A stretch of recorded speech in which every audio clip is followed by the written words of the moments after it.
selamat datang kembali teman-teman di tutorial Unity Indonesia bersama dengan saya Sulaiman Santoso.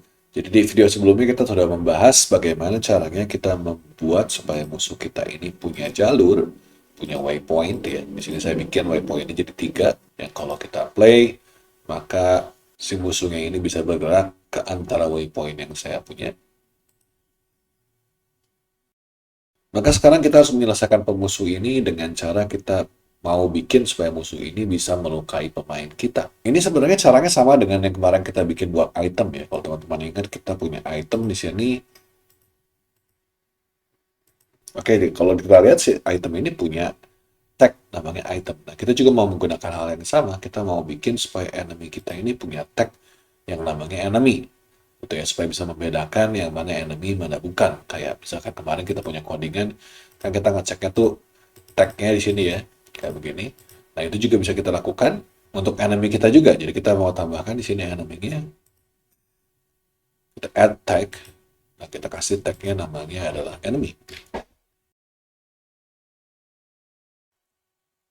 Jadi kita punya item dan kita punya enemy. Oke. Nah, sekarang setelah kita punya si tag enemy yang kita pasang ke dalam enemy kita, tag-nya kita ubah jadi enemy. Nah, sekarang kita sudah punya satu prefab. Ya, kalau kita save ya, kita save dulu aja. Apply all. Supaya setiap prefab enemy nantinya sudah punya tag enemy di sini. Kita sudah punya tag enemy, sekarang kita pengen supaya enemy ini kalau nabrak pemain, maka si pemain kita ini berkurang nyawanya. Nah, itu gimana caranya? Nah, oke, pertama kali kita harus tambahin nyawa dulu ya. Kita lihat dulu dalam script daripada si pemain kita. Ini ada apa aja? Oh, by the way, ini saya rapihin ya teman-teman ya. Saya buang semua yang tidak kita gunakan supaya lebih bersih dan enak dilihatnya gitu ya. Oh ya, dan juga saya juga menggunakan Visual Studio ya. Saya pindah dari Visual Studio Code ke Visual Studio biasa, sekedar supaya lebih enak aja, yang intelligence-nya lebih cepat gitu ya. Nah, kita akan tambahkan sekarang codingan untuk nyawa dari pemain kita. Kita akan kasih misalkan sini nyawanya kita bikin serialize saja ya, serialize field. Field nyawanya integer aja ya. Kita punya nyawa. Sini kita lihat, berarti sekarang kita punya di dalam si pemain kita punya nyawanya berapa. Di sini saya mau kasih nyawanya 3 dulu lah, standarnya ya. 3 dulu defaultnya. Nah, sekarang setiap kali si pemain ini menabrak musuh, saya pengen nyawanya berkurang. Kita akan gunakan metode yang sama seperti yang kemarin kita gunakan untuk si item ya, yaitu menggunakan on collision enter. Nah, kalau kemarin kita udah belajar on collision enter dan on trigger enter ya, ada 2 fungsi ya, yang satu buat collision, satu lagi buat trigger. Nah, karena kebetulan pemain dan musuh kita itu dua-duanya bukan trigger, maka kita nggak bisa gunakan on trigger enter seperti untuk item, tapi kita gunakannya adalah on collision enter 2D. Jadi kita akan kembali ke script untuk pemain kita akan tambahin on collision enter 2D. Enter aja. Nah, keluar ya, private void on collision enter 2D.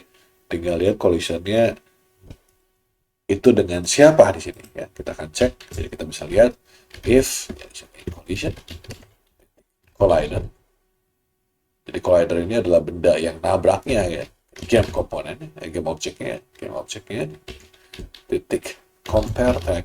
Kita bisa compare tag-nya. Jadi selain kita bisa menggunakan fungsi kayak kemarin di sama dengan begini, if collider game object sama dengan player atau sama dengan enemy gitu ya, kita bisa punya sebuah fungsi yang namanya compare tag. Nah, compare tag ini tinggal masukin aja enemy seperti ini. Jadi ini fungsinya sama dengan tag kemarin ya. Di sini saya tinggal bilang if collision collider.gameObject.compare tag itu enemy, berarti kita nabrak dengan enemy, maka tolong nyawa saya dikurangin. Kurangin nyawa min gitu ya. Dan kalau misalkan nyawanya sudah sama dengan 0, maka berarti pemain saya sudah mati. Nah, ini nanti kita bahas berikutnya ya. Kita cek dulu aja apakah nyawanya berkurang terus. Kita akan cek. Di sini kita kasih debug.log. Debug.log, dia bilang nyawanya berapa ya? Nyawa, titik 2, tambahin nyawanya di sini. Kita juga bisa pasang di sini debug.log.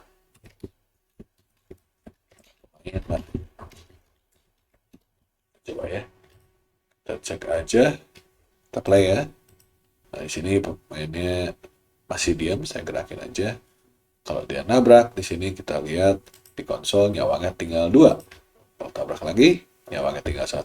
Kalau tabrak lagi, maka nyawanya 0, mati, dan kena lagi jadi yang 1 gitu ya. Oke. Berarti kalau gitu kita harus bikin supaya dia jangan sampai berkurang kalau misalkan sudah 0. Di sini kita cek aja. Nah, supaya nggak berkurang lagi, kita bisa sebenarnya cek lagi gitu ya sebelumnya. Kita bisa if lagi. Bisa if sebelumnya di sini if nyawa lebih besar daripada 0, kita bisa bilang boleh baru nyawanya dikurangin. Di sini bisa kita begini aja teman-teman, kalau sudah if nyawanya lebih besar daripada 0. Nah, ini nah kita bisa cek seperti ini ya. Nah, di sini kita mau ngecek kalau pemainnya mati, kita pengen supaya si scene-nya kita ini berulang dari awal. Kita pengen ulang lagi ke awal. Nah, gimana caranya? Di sini sebenarnya kita bisa panggil aja langsung, misalkan ini kita mau panggil langsung ya, saya hapus dulu ya di backlognya. Di sini ada sebuah kelas yang bisa kita panggil. Kelasnya itu namanya Scene Manager.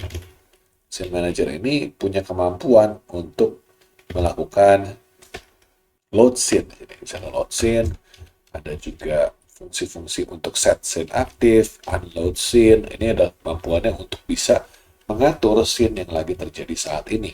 Nah, kita bisa bilang load scene aja. Jadi di dalam si load scene ini kita punya sebenarnya beberapa function overloadingnya ya.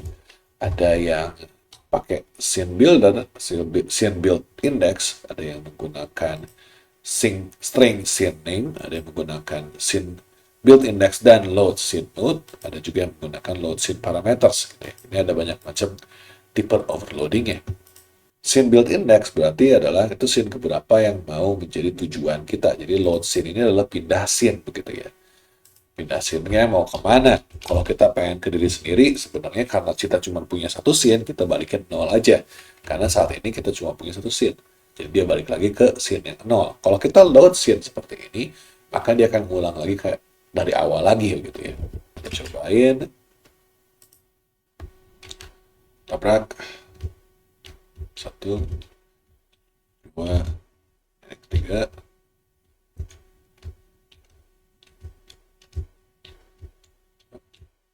Nah, seperti teman-teman lihat barusan kita sudah berhasil merestart game kita karena sudah nabrak gitu ya.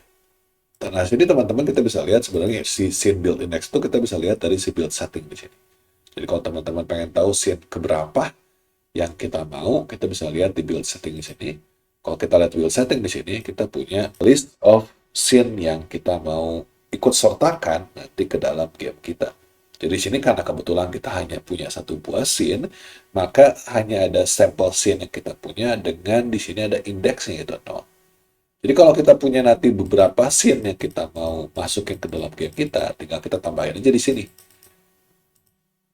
Nanti setiap scene ini akan punya indeks sendiri.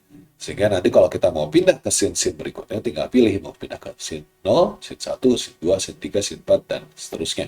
Bisa kita ubah juga urutannya. Gitu ya.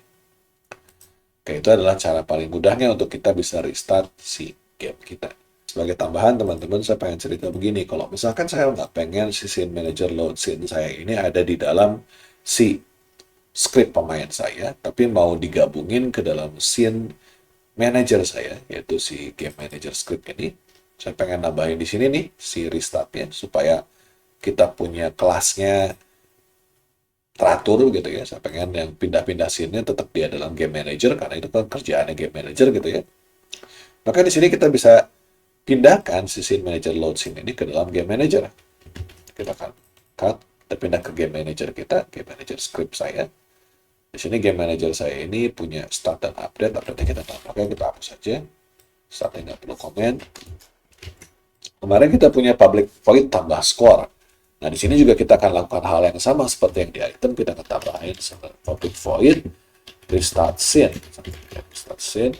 Kita akan panggil di sini kodeannya tadi scene manager.load scene no. Nah, ini tambahin aja usingnya ya.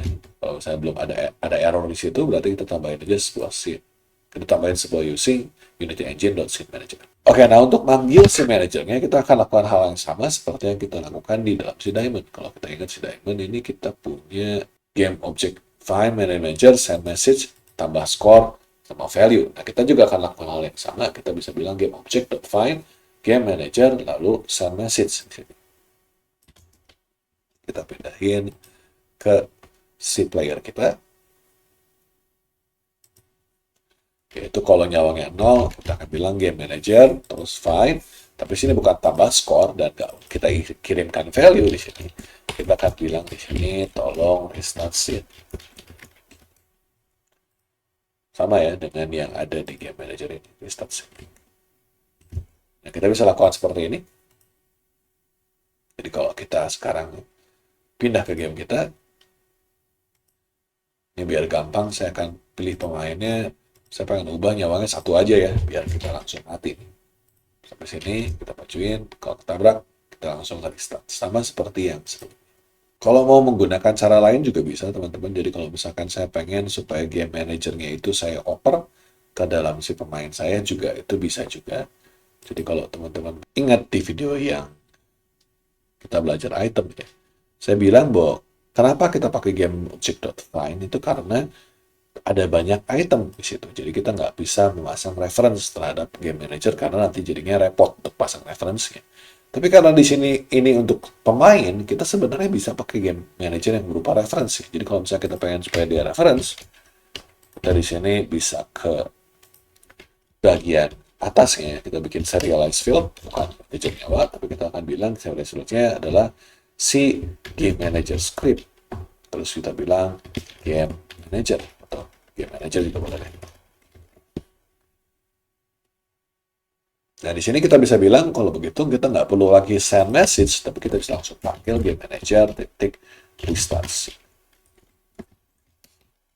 Nah, cuman kalau kita menggunakan pendekatan seperti ini, berarti di dalam si Unity-nya kita harus dalam pemain ya ada sebuah game manager script. Nah, tinggal kita ambil aja game manajernya, mana kita punya game objeknya, game manager, kita tarik aja langsung ke si game manager script ini.